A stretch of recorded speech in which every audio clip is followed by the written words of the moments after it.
O milagre de Marcelo, uma criança libertada pela fé.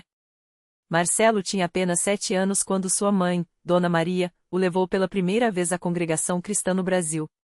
Não foi por acaso.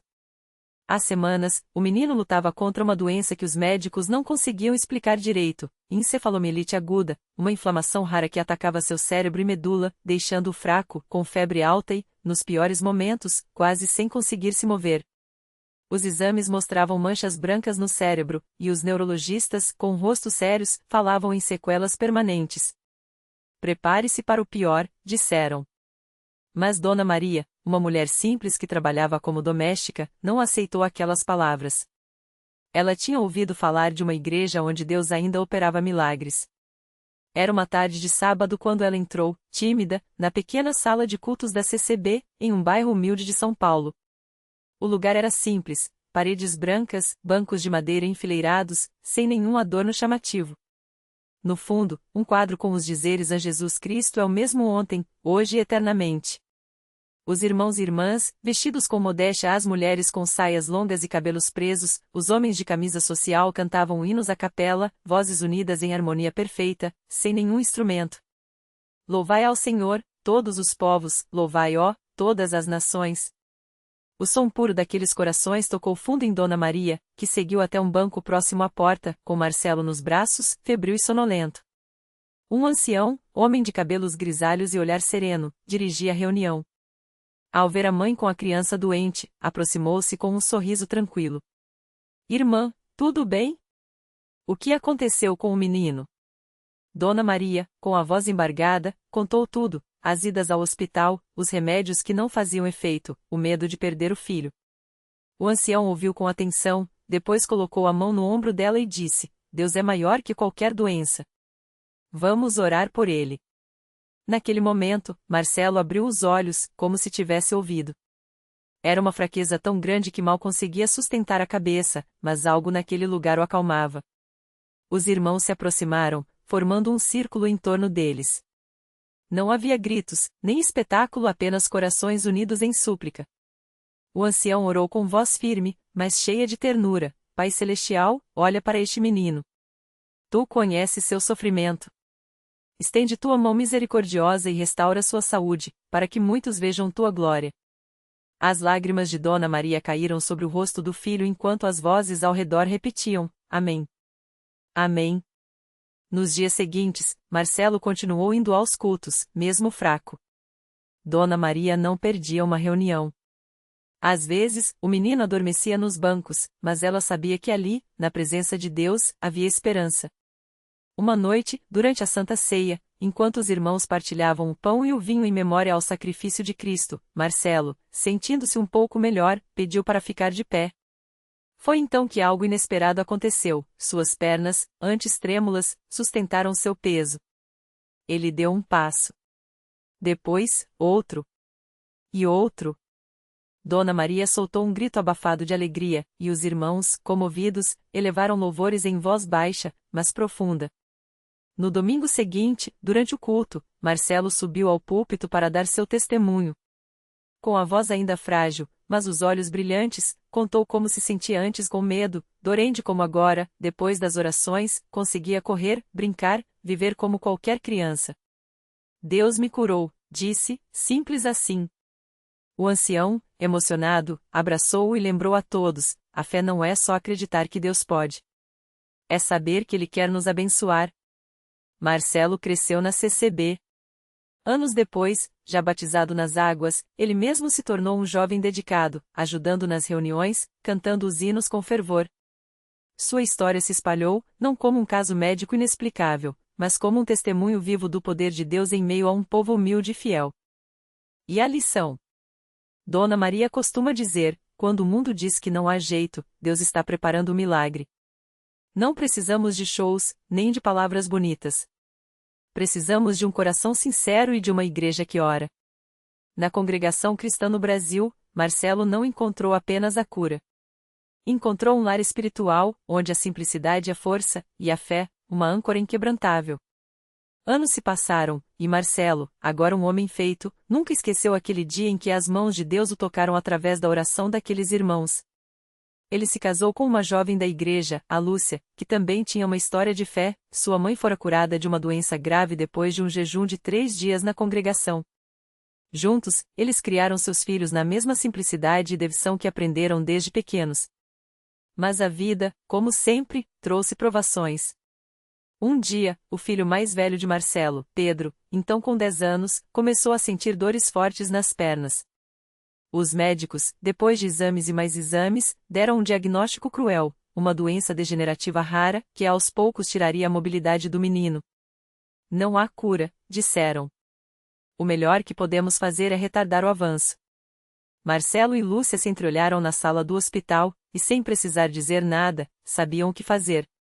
Naquela mesma noite, estavam na igreja. Não com gritos nem espetáculos, mas com o mesmo coração sincero de sempre. Os irmãos oraram, os ancianos impuseram as mãos sobre Pedro, e a congregação inteira, unida, clamou em silêncio, como só quem conhece o poder da oração verdadeira sabe fazer. Dias depois, em uma nova consulta, o médico, espantado, não encontrou sinais do avanço da doença. Isso não faz sentido, murmurava enquanto analisava os exames. Os marcadores melhoraram, é como se a doença tivesse regredido. Ele não tinha explicação, mas Marcelo sorria. Sabia muito bem o que havia acontecido. Pedro cresceu saudável, correndo, jogando bola, vivendo como qualquer criança. E assim como seu pai, ele também aprendeu cedo que os milagres não são coisas do passado. São a prova de que Deus ainda fala, ainda age, ainda escolhe se revelar onde há um povo que não desiste de crer. Hoje, Marcelo é um dos ancianos da congregação. Sempre que um irmão desanimado chega até ele com uma luta, uma doença, um problema que parece sem solução, ele olha nos olhos da pessoa e diz, com a mesma calma que aprendeu de Dona Maria: Deus não mudou. Se ele fez por mim, se fez por meu filho, vai fazer por você também. Só não desista. A igreja está aqui, de braços abertos, orando junto. E assim, a história de Marcelo e sua família se tornou mais um fio nesse grande tecido de testemunhos que a congregação cristã no Brasil carrega há mais de 100 anos. Não são histórias inventadas, nem exageros. São vidas transformadas pela fé simples, pela oração persistente, e pela certeza de que, onde há um povo unido em nome de Jesus, os milagres não têm fim. Porque no final das contas, como sempre dizem os mais velhos por lá, Deus não precisa de holofotes. Ele só precisa de um coração que confia. E na CCB, esses corações nunca faltam. Naquela mesma semana, enquanto Marcelo compartilhava seu testemunho com um irmão que chegava desanimado à igreja, do outro lado da cidade, uma mulher chamada Ana chorava em silêncio no banco de trás de um ônibus lotado. As mãos trêmulas apertavam um exame médico que confirmava o pior, um tumor agressivo, com poucas chances de tratamento. Os médicos tinham sido claros, mas frios: prepare sua família. Ana não era de frequentar igrejas. Sua fé, se é que existia, estava enterrada sob anos de decepções. Mas naquela tarde, enquanto o ônibus passava em frente à congregação cristã, algo a fez olhar para o prédio simples, com suas portas abertas e o som suave dos hinos saindo pelas janelas. Era como se uma voz sussurrasse: entre. Ela hesitou, mas seus pés a levaram até o pátio. Dentro, o culto já tinha começado. Não havia palmas, nem gritos, nem espetáculo, apenas pessoas de todas as idades, vestidas com simplicidade, cantando com uma convicção que Ana nunca tinha visto. Quando o pastor começou a orar, ela sentiu algo estranho, uma paz que não fazia sentido diante daquela sentença médica. No final do culto, uma irmã de cabelo branco e sorriso acolhedor se aproximou. Filha, você parece carregando um peso. Quer que oremos juntas? Ana não conseguiu segurar as lágrimas. Entre soluços, contou tudo. A irmã não deu sermões, não prometeu curas mágicas. Só segurou suas mãos e disse: vem comigo. Levaram-na até a sala de oração, onde outras mulheres já estavam de joelhos. Não havia pressa, nem formalidades.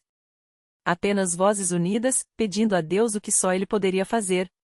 Ana não sabia orar direito, então repetia mentalmente: Senhor, se o Senhor existe, me ajuda. E ali, entre aquelas mulheres que nem conhecia, sentiu pela primeira vez que não estava sozinha. Os dias seguintes foram de luta. As quimioterapias começaram, e os efeitos colaterais eram brutais.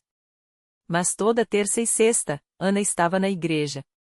Às vezes, mal conseguia ficar em pé, mas as irmãs a sustentavam literalmente.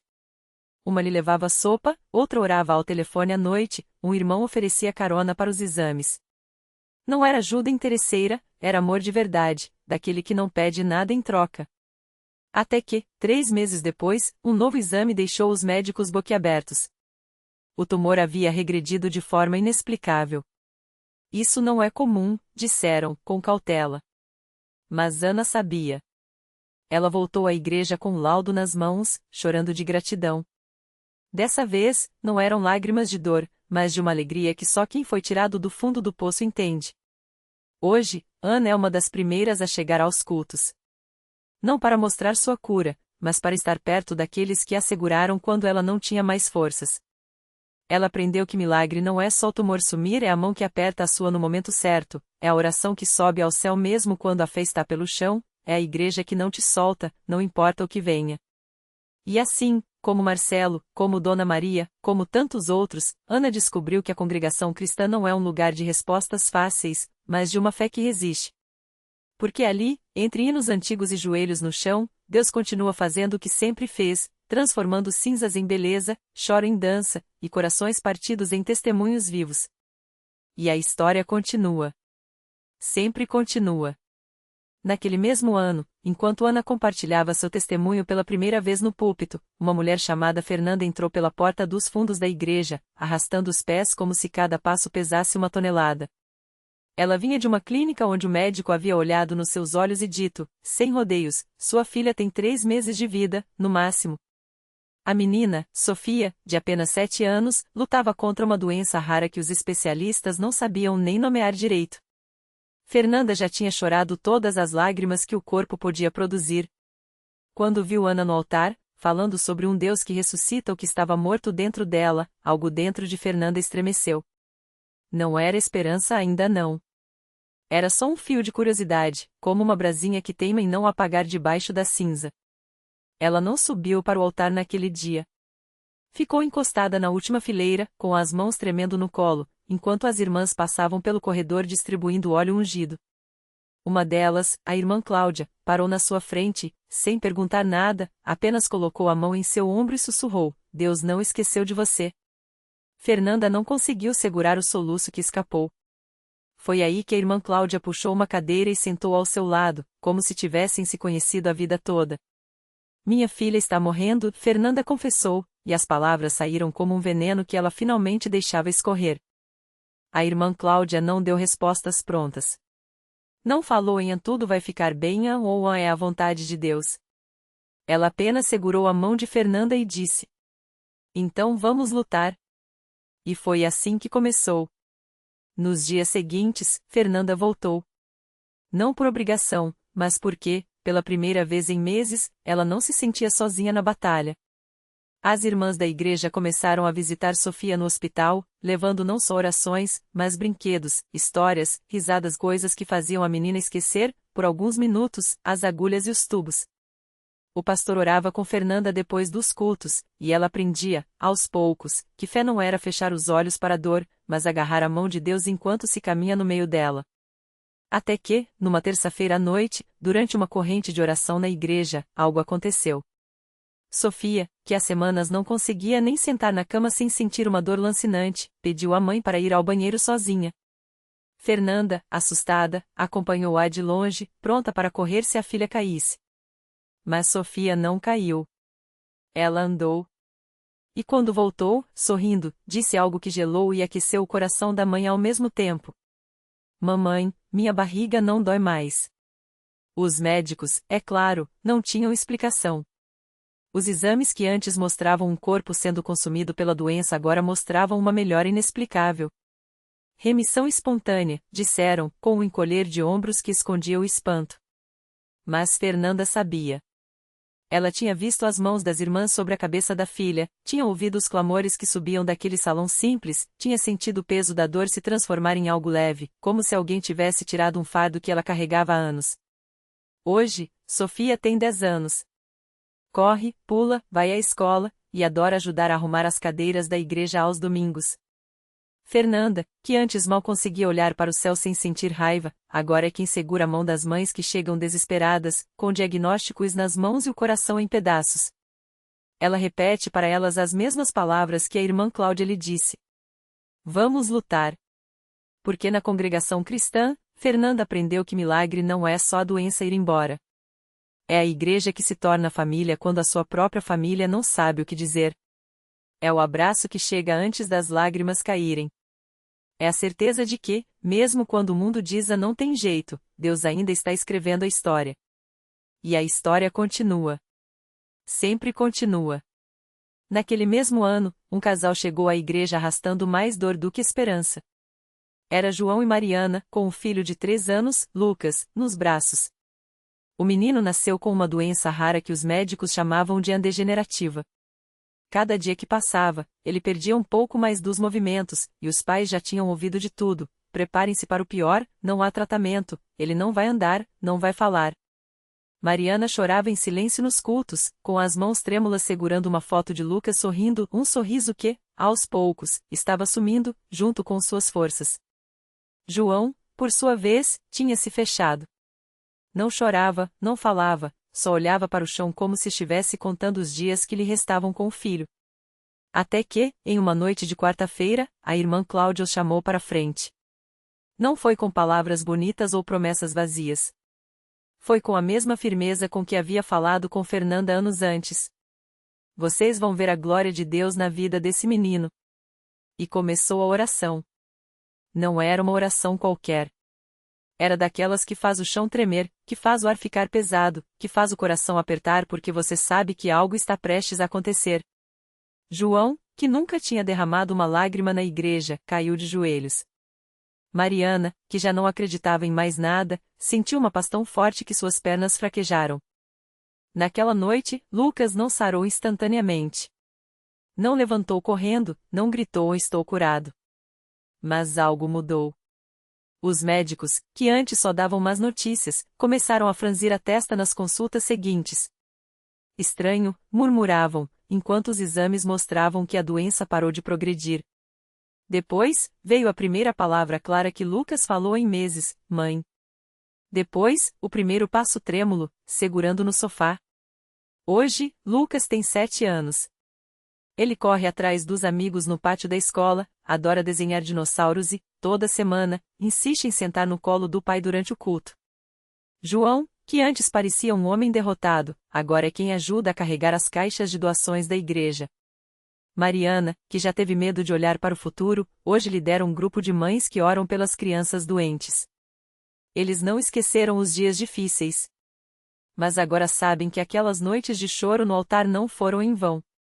Porque na congregação cristã, eles aprenderam que milagre às vezes vem devagar. Vem no suspiro de alívio do médico que não entende, mas não pode negar. Vem no abraço de um irmão na fé que chega sem ser chamado. Vem na criança que, contra todas as probabilidades, cresce, sorri e vive. E a história continua. Sempre continua. Porque onde há fé, Deus não deixa a história terminar. No domingo seguinte, enquanto a família se preparava para mais um culto, João notou algo diferente em Lucas. O menino, que sempre corria pela casa com energia de sobra, dessa vez parou no meio da sala, olhou para o pai com aqueles olhos brilhantes e disse, bem devagar: Pai, hoje eu quero orar no altar. João quase deixou cair a Bíblia que segurava. Mariana, que estava na cozinha, ouviu e veio correndo, com as mãos ainda molhadas de lavar louça. Os dois se entreolharam, sem precisar dizer nada. Sabiam o que aquilo significava. No templo, enquanto o coro cantava Deus é fiel, ele não falha, Lucas se ajoelhou sozinho no altar, com as mãozinhas juntas, balbuciando palavras que só Deus podia entender. João e Mariana, de joelhos atrás do filho, choravam sem fazer barulho. Não eram lágrimas de dor, mas daquelas que nascem quando o coração transborda de gratidão por algo que só a fé pode explicar. Naquela mesma semana, o médico de Lucas, depois de mais um exame de rotina, balançou a cabeça incrédulo. Eu não entendo, disse, olhando para as telas do computador. Os marcadores que indicavam a doença simplesmente sumiram. É como se o corpo dele tivesse se reprogramado. Não tem explicação científica. Mariana segurou a mão de João com força. Eles sabiam a explicação. Era a mesma que tinha feito João largar o álcool depois de anos de escravidão, que tinha tirado Mariana da cama quando ela não queria mais levantar, que tinha feito uma criança, dada como sem esperança, correr pelo pátio da igreja brincando de pega-pega com os amigos. No sábado seguinte, a casa deles virou ponto de encontro. Mães que antes só se falavam por mensagens agora se reuniam no sofá da sala, com café e bolos caseiros, compartilhando histórias de filhos que haviam recebido alta médica inesperada, de maridos que voltaram para casa depois de anos afastados, de contas que foram pagas quando o dinheiro não existia. Lucas, no meio delas, distribuía desenhos de dinossauros com versículos escritos em letras tortas: Deus faz tudo novo. João, que antes evitava até cumprimentar as pessoas na igreja, agora era o primeiro a chegar nos cultos de quarta. Ele ajudava a arrumar as cadeiras, conversava com os novos visitantes, contava sua história sem vergonha. Eu já fui um homem que não acreditava em nada, dizia, com a voz grossa de emoção. Hoje, eu sou um homem que viu Deus agir. E isso ninguém tira de mim. Uma tarde, enquanto Mariana organizava o armário de remédios, encontrou uma caixa escondida no fundo, cheia de receitas antigas, exames marcados com caneta vermelha, laudos que falavam de um prognóstico reservado. Ela segurou tudo por um instante, depois levou até a cozinha e acendeu o fogo do fogão. João, que a observava em silêncio, entrou e colocou a mão no ombro dela. Não precisa guardar isso mais, não é? Ela balançou a cabeça, enquanto as chamas consumiam aquelas páginas que já não tinham mais poder sobre eles. Não. Agora a gente guarda só o que Deus escreveu na nossa vida. E assim, passo a passo, a família que já esteve à beira do desespero se tornou um farol. Não porque eram perfeitos, não porque nunca mais tiveram problemas, mas porque, no meio das batalhas, eles tinham uma certeza: o mesmo Deus que os tirara do fundo do poço não os deixaria cair de novo. E toda vez que Lucas, já maiorzinho, subia no púlpito para dar um testemunho infantil, com a voz fininha tremendo de emoção, a igreja inteira se enchia de um silêncio sagrado. Porque ali, naquelas palavras simples de uma criança, estava a prova de que milagres não são lendas. São realidades que acontecem quando a gente, mesmo com as mãos vazias, entrega o coração cheio de fé. E a história, claro, continua. Porque Deus ainda não terminou de escrever o último capítulo do milagre. Anos depois, quando Lucas já era um jovem de olhos brilhantes e mãos calejadas de trabalho, a família se reuniu mais uma vez na pequena igreja de madeira onde tudo havia começado. Dessa vez, não era por desespero, mas por gratidão. O médico que outrora dera poucas esperanças ao menino cujo coração fraco desafiara todas as estatísticas agora o abraçava, emocionado.